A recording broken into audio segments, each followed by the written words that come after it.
Welcome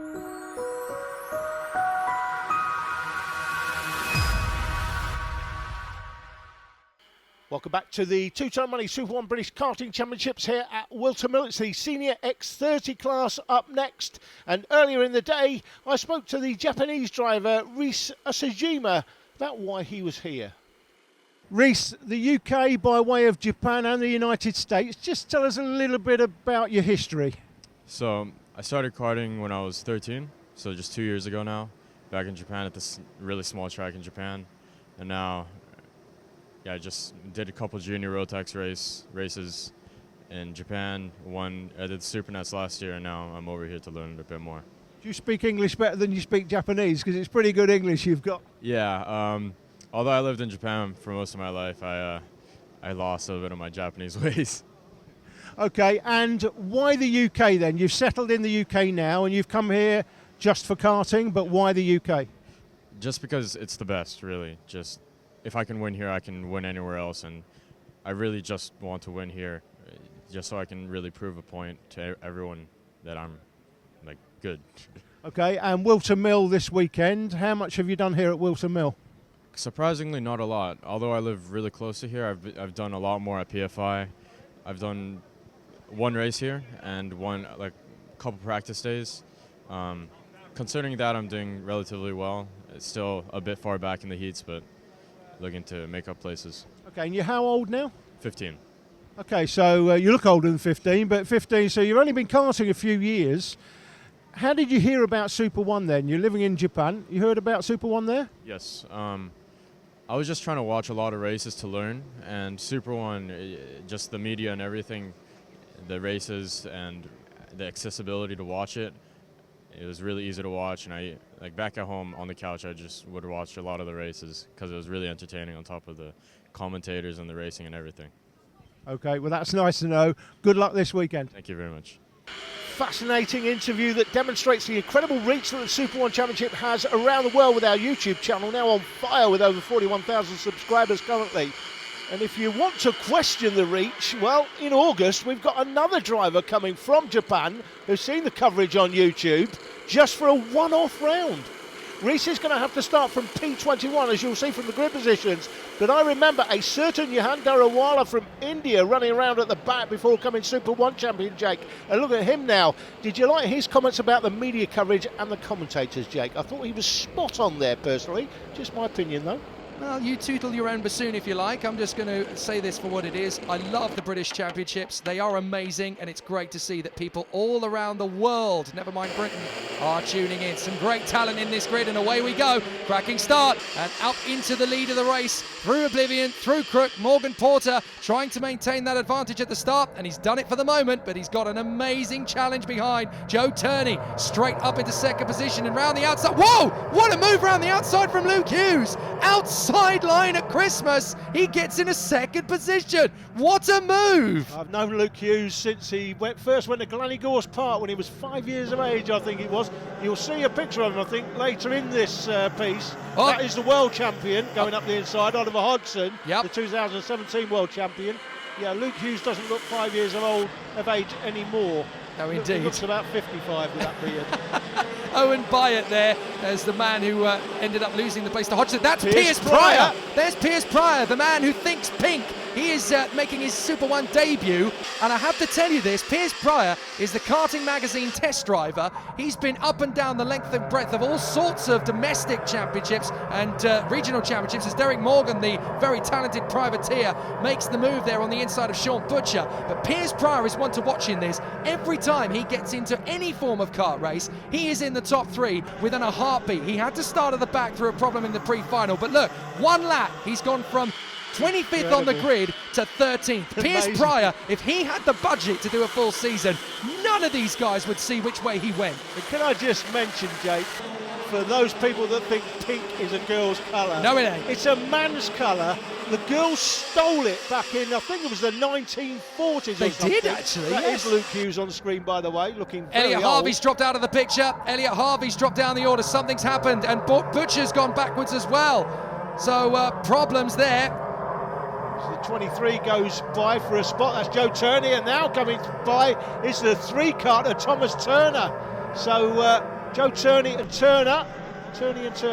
I'm afraid Sounds like a movie. it does a bit. I'm afraid to say that Elliot Harvey is out of the race. Making up places. That is a big problem. Elliot Harvey, the 4-plate, out of the race, and I think we've lost Ewan Wilson as well.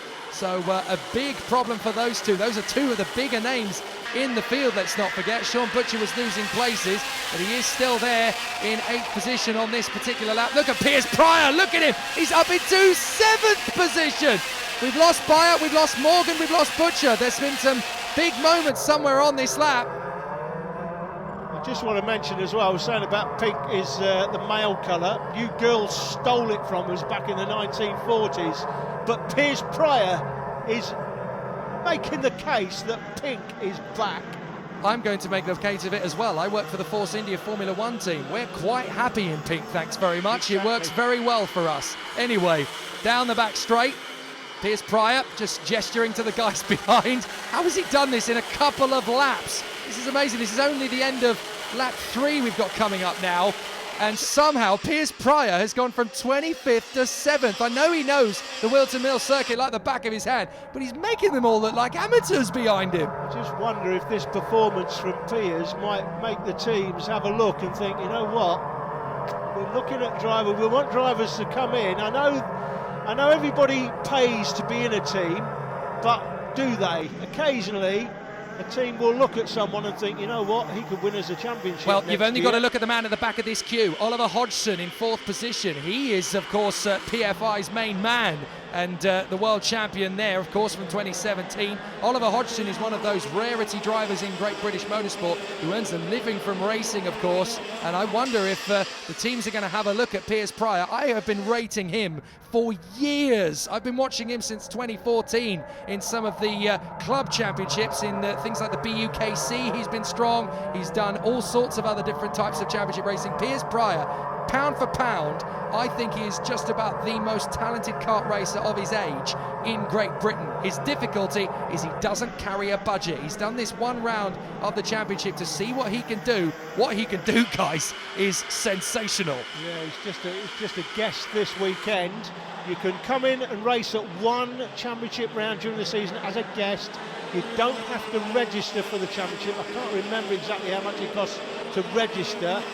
150 or so pounds, whatever it is, somebody will put me right somewhere, but you can come in and just race one round as a guest, as Hodgson, the champion, world champion that is, goes up the inside for 3rd place. You can do one round, and if you then want to come on and carry on and do other rounds, Piers would then have to pay the registration fee, but you can do the one round and you carry your championship points forward anyway, and that is a great move by Joe Turney for the lead. Yep, got moved down there on the inside of Parker. Fantastic bit of work from Joe Turney, who is having an amazing season, not just here in Britain, but in the European Championship as well. Piers Pryor makes another move on the inside of Saul Robinson. He was multiple seconds behind him at the start of the last couple of laps. Piers Pryor is just absolutely on it. He is the pretty man in pink, and he is on a mission.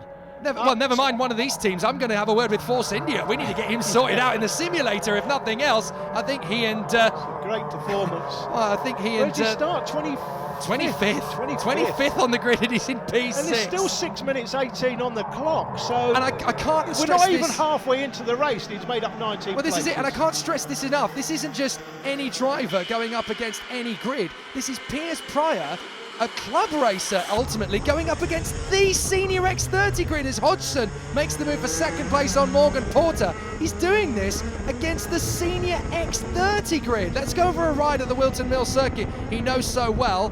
Through Oblivion, through Crook, plenty of curb on the outside line, up Manuel's back, fine lady, and now into this beautiful corner, Christmas. We all love it so well. Through the left flick and up into Inkermans. Now you're down into the braking zone for Ashby. You're going to use a little bit of the concrete runoff area here. Not too much of it because it suddenly disappears. Brake down, quick flick into Parker, drop down the hill into Chapman. Very nicely done off the exit, and then you're down that short straight up towards what we love to call the boot, into the ankle, the left-hander, the toe, which is actually a double apex. There's the first, there's the second, and then into the heel with that looming threatening wall on the far side. That is the lap of Whilton Mill, the Wall of Champions, I'm now going to call it, the final turn. Piers Pryor, fastest lap of the race thus far, 44.61, and that is 2/10 quicker than the race leader, Joe Turney. This boy is on it. Absolutely incredible performance by Piers Pryor, and it does make me wonder whether somebody's going to look at him and think we need to be offering him some sort of opportunity to race in the championship. He's missed the first round anyway, although he's doing well in this round. Having said that, he didn't have a great pre-final, so he's not going to take massive amount of points out of the round. Look, he is right on the back of Luke Hughes. Oh, he's going he was for fifth. miles behind him before. He's going for fifth at some time soon. I'm not sure he'll get better than fifth with 4:28 on the clock. Yeah, he's running down. I mean, I suppose the only way he is if these guys up front start battling away, and that's a warning flag that's gone out for the 17 of Reese Ushijima we spoke to earlier on. So whether that's for track limits or a move or two here and there, not entirely sure. But Turney is your leader from Hodgson, Porter and Thomas Turner. Luke Hughes having a real hustle with Piers Pryor at the moment, the leading rookie, and this is his guest appearance, of course. It's only his 4th ever Super 1 race, if you count the fact that he did the previous 2 heats and the pre-final. This is the 4th one. His pre-final did not go according to plan, and he ended up starting down in 25th. But look, he's in front. He's in front of Luke Hughes. He's P5. Now, to be fair, didn't we give him some stick? When was it? With Rotax Festival, we were giving him stick about, or you were anyway. I did. I'm allowed to because, you're his mate. So. I'm his mate, and he can always get a bottle of champagne and pour it down my back at the next time we were on the same podium together. I can't remember what happened that day, but he didn't have the best of meetings, that's for sure. It was very unusual for Piers Pryor to have such a lacklustre performance, but watching this is just incredible. We've still got 3 minutes 20 on the clock, and he is in 5th position from P25. Yeah, Matt Armstrong has made up 14 as well, Jake, in 13th place there, and Archie Tillett up 11 places to 18th from 29th. Well, I didn't actually see what happened to Owen Byatt because he was up in the mix. Sean Butcher is out of the race, as too is Ewan Wilson, but something definitely happened to Owen Byatt to drop him all the way down to 17th. I didn't see it though.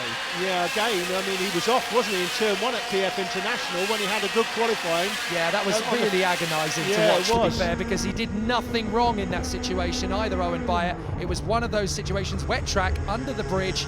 Any other situation in the dry, he would have made that through around the outside, no problem at all. But in the wet, it's a lot trickier to hold on to it. Our onboard camera's getting very close to Oliver Hodgson as we ride with Morgan Porter. Hodgson's going to go for the move on Turney. That's going to open the door. Porter's going to get through as well. Hodgson through into the lead. Nicely done. Porter through in a second. Turney through in a third. Thomas Turner's at the back of the queue in 4th. Look out behind you, boys. Piers Pryor's coming.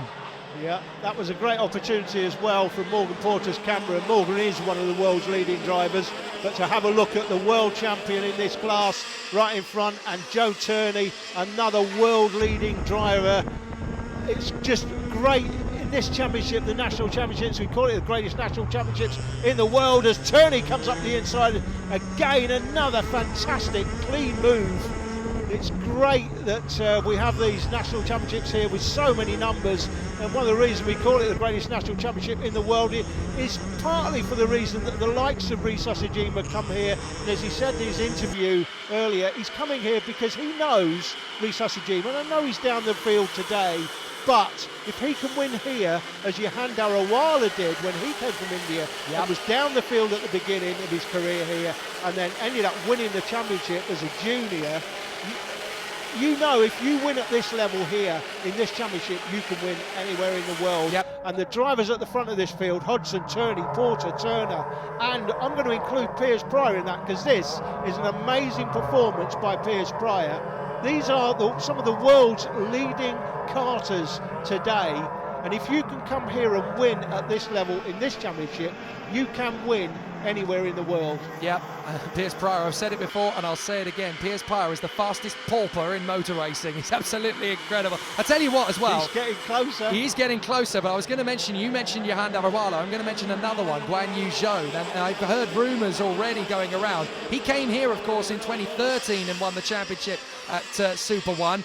there are rumours that he's already got a Formula One drive lined up towards the 2020 season, and he's currently in Formula 3. He's been teammates to Mick Schumacher, the son of the great 7-time world champion Michael Schumacher. And Guan Yu Zhou, everybody around the paddock just knew him as Chinese Joe. He was here at Super One, won the national championship, having flown all the way from China to come and race here, won the domestic championship in Super One. Now he is world-class racing driver on the way to Formula One. So that's why the drivers come from far and wide. And you were talking about world-class. A lot of these guys at the front of the field, Oliver Hodgson, Joe Turney, Morgan Porter, Thomas Turner, they're not just at the front of the field in the National British Championship, they are also the front of the field in Europe as well. When we went to watch them in Valencia, I went out there in February, Salisbury's again in France, these same guys are at the front of the field. Piers Pryor, 44.61, fastest lap of the race. That's never been beaten, that lap time he set earlier on. He's still there, but he is catching these guys big time. As we get into the battle on the last lap, Hodgson has got Joe Turney right underneath him. Morgan Porter just keeping a watching brief in third position. Thomas Turner in P4. They come out of Chapman.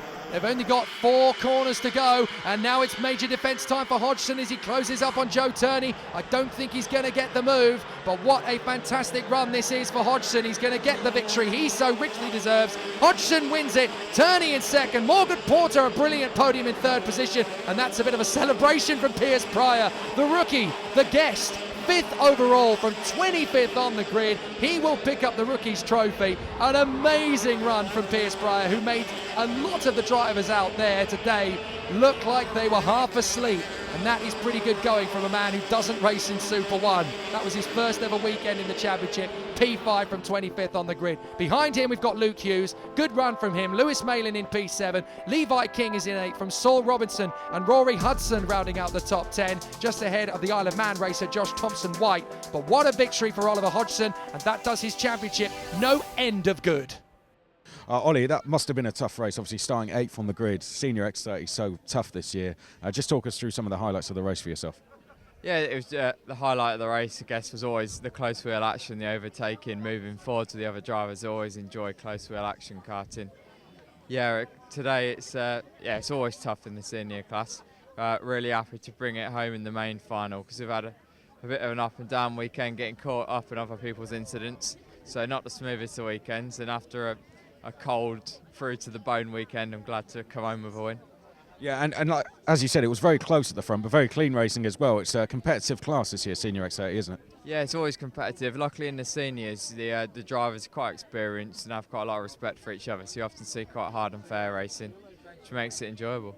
But overall, you said you've had a mixed weekend in terms of some of your fortunes, but I think you salvaged good points there in the second final. Yeah, not a bad score points. I think there'll be quite a few lads who scored better than me this weekend, but it's a bit of a nicer finish to it, at least, to come home with a win. Then I'll push on at the next round, try and make sure I do get a really good score. Who would you like to thank this weekend? Paul Fletcher has always got to be in the mix there for the biggest thank you. If it weren't for him, I wouldn't be here. And then my mechanic, Pod, has done a cracking job all week for me. Well done, thank you. For the second weekend in a row, Hodgson is the class of the field. 15 points ahead of Joe Turney. Morgan Porter is 4 further back from Turner, and Lewis Malin rounding out the top 5. Juniors next.